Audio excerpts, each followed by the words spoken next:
단백질이 주성분인 거미줄의 두께는 머리카락의 20분의 1도 안 되는 4마이크론에 불과하지만 가시광선 파장에 비해서는 7배 이상의 두께에 해당하므로 맨눈으로도 우리는 거미줄의 존재를 확인할 수 있습니다. 거미줄에 걸려든 먹잇감은 결국 꼼짝하지 못하고 거미의 한 끼 식사거리가 되고 맙니다. 일상생활에서 자주 보는 광경이라 당연하게 여기고 있지만 이렇게 가느다란 거미줄은 자신의 무게보다 월등히 많이 나가는 벌레들을 움직이지 못하게 고정시키는 역할을 하는 것입니다. 테슬라를 비롯한 2차 전지 회사들이 양극재층 형성에 건식 공정을 도입하는 방식도 어떤 시각으로 보면 이와 매우 유사한 점이 있습니다. 거미줄 대신 인공적으로 형성된 거미줄 굵기의 100분의 1에 해당하는 섬유로 입자 형태의 양극재와 도전재들을 고정시키는 것이 닮은 점이라고 할 수 있습니다. 자, 여기 양극재층을 형성하는 주 성분 두 가지가 있습니다. 수 마이크론 크기의 양극재 입자, 그리고 수십 나노미터 크기의 전도성 첨가제인 카본 블랙 입자입니다. 둘 다 모두 고체 상태의 입자이기 때문에 아무리 힘을 가하더라도 서로 뭉치는 성질은 없습니다. 이 문제를 해결하는 데 필요한 방법은 테프론이라고 부르는 고분자 분말을 사용되는 양극재 무게의 1~2% 정도 비율로 첨가하는 것입니다. 테프론이란 물질은 섭씨 90도 정도의 온도에서 마찰을 가하면 마치 거미가 거미줄을 뽑아내듯이 섬유화를 할 수 있는 특성이 있습니다. 애니메이션을 사용해 보겠습니다. 여기 테프론 입자 하나가 놓여 있습니다. 이 입자에 수직 방향으로 힘을 가하면서 옆으로 이동시키면 테프론 입자는 바닥과 마찰을 일으키면서 섬유를 뽑아내기 시작합니다. 전문 용어로 피브릴라이제이션이라고 부르는데 섭씨 90도 이상에서 이런 현상이 원활히 일어나는 특성이 있습니다. 놀라운 것은 테프론에서 뽑혀져 나온 섬유의 두께는 거미줄 두께의 100분의 1에 해당하는 0.045 마이크론, 즉 45나노미터에 불과합니다. 이런 특성을 가진 테프론 입자를 양극재와 카본 블랙과 균일하게 혼합한 후 섭씨 90도 정도의 환경에서 이들 입자들 사이에 마찰이 일어날 수 있게 반죽을 하면 투입된 테프론 입자들은 미세한 섬유로 변하면서 입자들의 표면을 휘감게 됩니다. 애니메이션에서 표현했듯이 반죽이 완결된 상태에서 입자들은 테프론 섬유로 감싸여 움직임이 제한되어 있지만 아직은 입자 간의 거리가 어느 정도 떨어진 상태로 존재하고 있습니다. 이렇게 형성된 양극재층 반죽을 서로 마주보고 있는 금속 롤러 사이를 통과시키면서 압력을 가하면 입자들 간의 간극이 최소화된 아주 밀도가 높으면서도 기계적 강도가 높은 양극재 필름을 얻을 수 있게 됩니다.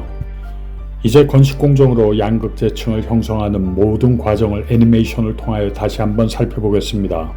먼저 양극재층을 형성하는 양극재 입자, 전도성 카본, 그리고 건식 접착제 역할을 하는 테프론 입자를 혼합기에 투입하여 잘 섞어줍니다. 고르게 혼합된 입자들은 반죽기로 이송하여 입자 간에 서로 마찰시킴으로써 테프론으로부터 섬유를 뽑아내고 그 섬유가 입자들을 고정시키는 역할을 하게 됩니다.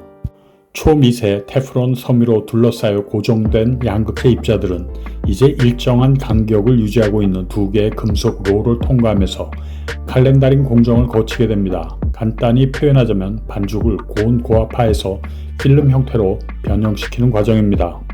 섭씨 180도 이상의 고온과 230메가파스칼 정도의 고압 롤을 통과하면서 형성된 양극재 필름의 모습을 애니메이션을 통하여 본다면 이런 형태가 될 것입니다.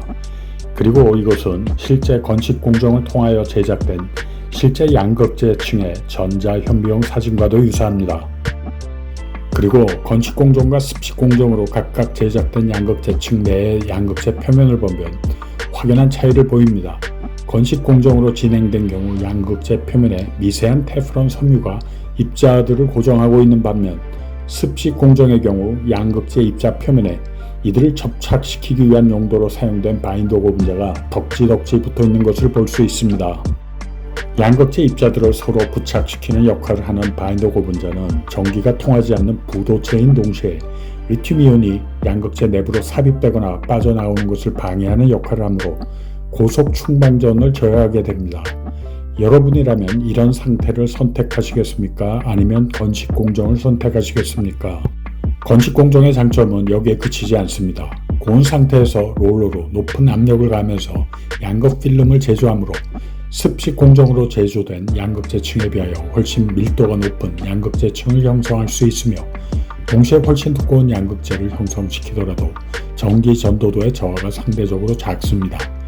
결과적으로 에너지 밀도가 상대적으로 높은 양극재층을 제작할 수 있으며 이런 장점이 4680 크기의 배터리 포맷에 적용한다면 중국의 셀2팩 방식의 기존 2차 전지와도 충분한 경쟁력을 얻을 수 있게 됩니다. 그리고 건식 공정이 삼원궤뿐 아니라 LFP와 소듐 아이온 배터리까지 확장될 때 그 경쟁력은 타의 추종을 불허할 정도로 파괴력이 높습니다. 그러나 경쟁사가 그 지점에 먼저 도달할 경우 아마도 회사를 빠르게 정리하는 것이 최선의 선택이 될 것입니다. 부디 대한민국의 배터리 제조사가 건식 공정을 가장 빠르게 도입하기를 바라면서 오늘 영상을 마치겠습니다. 안녕히 계십시오.